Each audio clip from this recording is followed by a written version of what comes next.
asalaamaaleykum wa rahmatullah mbokk yi diggante Abdoulaye Thiam ak Aïssa Faty sama xalaat danaa leen ko wax. yéen ñi xamul ni kees bi demee ab góor ak jigéen dañ d'accord pour sëy góor gi di ko may xaalis def ci moom alal ju bari biñ demee ba waxtu wiñ d'accord pour takk jege si jigéen ji dellu gannaaw ne bëggatut a sëy ak góor gi. léegi nag góor gi koot la ko yóbbu ne na ko delloo lim dépensoon ci moom affaire luwaa bi yooyu na man duma ci wax nañ jëfandikoo suñ xel rek te wax dëgg. Abdoulaye Thiam kenn xameelu ko tus yéen ñu bari na dangeen ne ndaw si fa ko war a fay. waxuma ne Aïssa Faty lim def lu baax la waaye tegu ko fetal jël ko sàccut ko.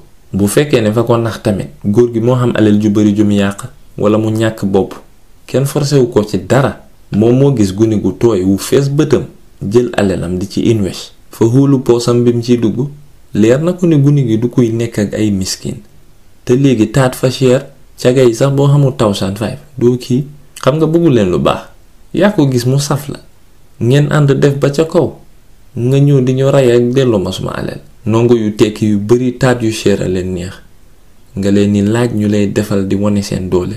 problème bi na mu ci code bi ba léegi jeexagut Aïssa Faty keroog bind na statement boo xam ne duul rek la may saf fële laa dem mu topp ma daal di demati fële mu topp ma wax joo xam ne xamul bopp ak génn tuumal xarit bi ba mu luur nag toog foog ne nit ñi na dañ ko ne fañ la tooñ. dëgg bi mooy xaalis ko ci dugaloon mu manque ci lu doy rocceeku ne buggatul.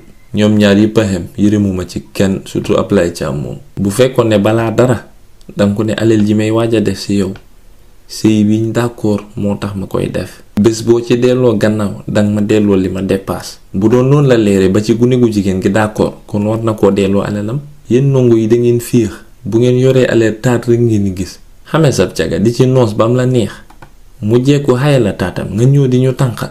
ba pare man xaalis bu bari boobu fan la ko nit ñi di jëlee du ngeen ma wax fu ngeen di rootee ma man caa dem.